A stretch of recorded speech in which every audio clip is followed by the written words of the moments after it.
내가 금호하자매를 처음 알게 된 것은 2012년 1월 중국에서였다.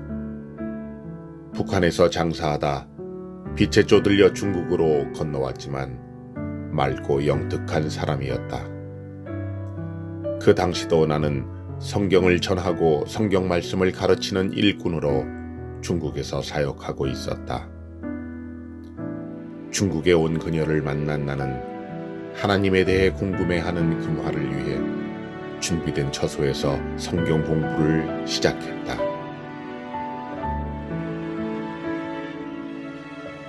내가 금화 자매에게 사람이 어떻게 만들어졌나 하고 물으면 원숭이가 사람이 됐지 않습니까? 하고 대답했다. 그러면 그게 아니라 천지를 만드신 하나님이 사람을 만들었다고 설명을 하면 똑부러진 성격의 그녀는 정말 그런 것 같습니다 라며 신기하게도 의심 없이 하나님의 존재를 순수하게 받아들였다. 성경 공부를 하는 동안 금화자매는 하나님을 영접했고 놀랍게도 하나님 말씀을 가슴 깊이 새기게 되었다. 3일간의 성경 공부를 마치고 세례식과 함께 북한으로 가는 파송 예배 중 통곡과 회개의 막힘없는 기도를 강한 성령의 임재로 드리게 되었다. 사랑하는 아버지, 나는 갑니다. 하나님 아버지를 모르고 사는 불가마 속 같은 땅에 갑니다.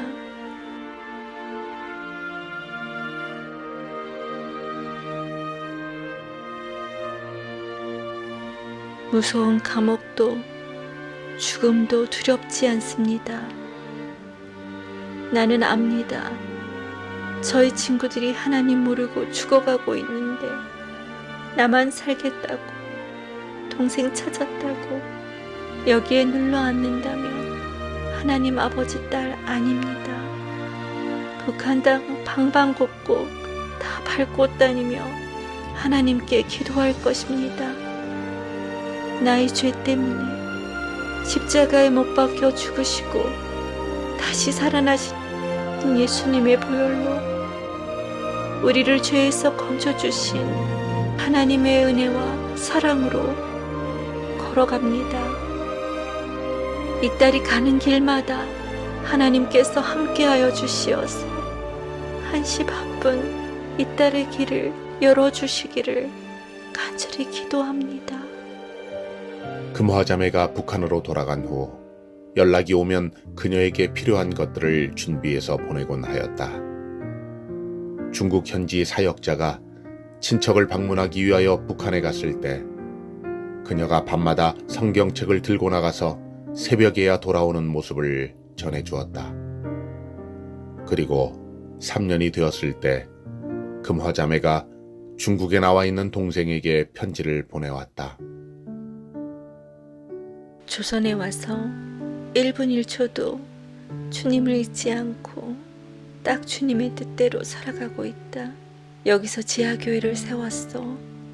내가 잡혔을 때 16시간 동안 꼼짝 못하게 앉혀놓은 것이 내게는 얼마나 다행인지.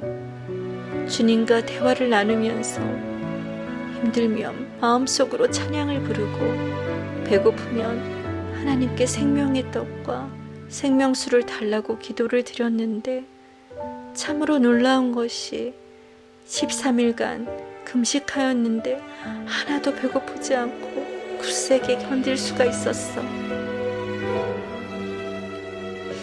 너무도 놀랍고 크나큰 주님의 은혜에 매어 살고 있다. 뱀처럼 지혜롭게, 비둘기처럼 순결하게, 굳세게 살 거야. 내 동생아, 단 한 번만이라도 너의 손 쥐어보고 싶고 내 옆에서 참 언니 구실을 하고 싶다. 기도하자. 꼭 주님께서 또 한 번의 상봉을 이루어 주시라고.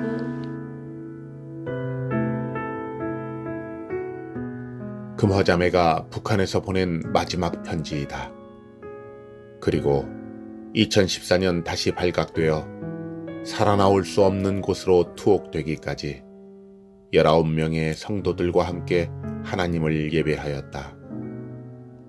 나올 수 없는 곳으로 갔다는 소식을 듣게 된 이후 금화 자매에 대한 어떠한 소식도 나는 듣지 못했다. 5년이 지난 2019년 9월 북한에서 보낸 편지 한 통이 인편으로 나에게 전해졌다. 함경남도 15호 교화소에서 금화 옥사라고 쓴 편지글은 이렇게 이어졌다. 2019년 9월 15호 관리소에 금화 자매가 수감되어 있음을 안 금화 자매의 딸이 어렵게 찾아갔다. 관리소 담당자를 만났을 때 금화 자매가 안타깝게도 2019년 7월 47세의 나이로 옥사하였다는 것을 확인하게 되었다. 차오르는 눈물을 주체하지 못하는 딸에게 관리소 담당자는 금화의 모든 삶은 항상 남을 배려하는 생활이었고 모범적이었다고.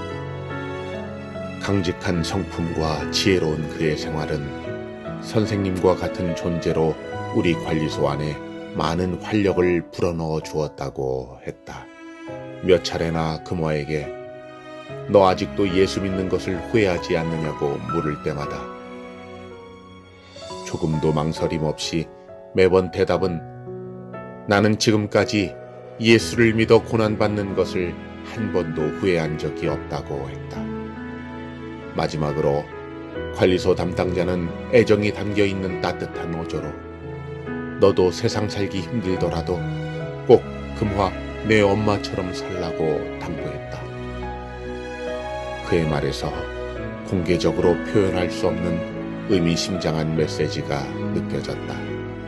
하나님을 믿는 순간부터 복음 외에는 다른 생각이 마음에 자리할 틈이 없던 하나님의 사람이었고 오직 주를 향한 열정으로 북한에 가서 1만 명에게 복음을 전하겠다던 그녀에게 주님은 감옥에서조차 빼앗길 수 없는 강권하시는 은혜를 넘치도록 부어주셨다.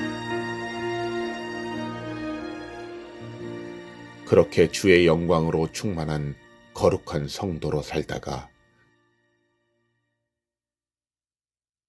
하나님의 품에 안겼다. 고난을 벗삼아 믿음의 선한 싸움을 경주하며 살아갈 때 그보다 더한 하나님의 은혜로 이겨내며 순교한 성도의 피가 뿌려진 자리마다 생명의 꽃이 피어나고 있다. 복 있는 사람들은 의로 인하여 괴롭힘을 당하나 마침내 하늘나라가 그들의 것이 된다.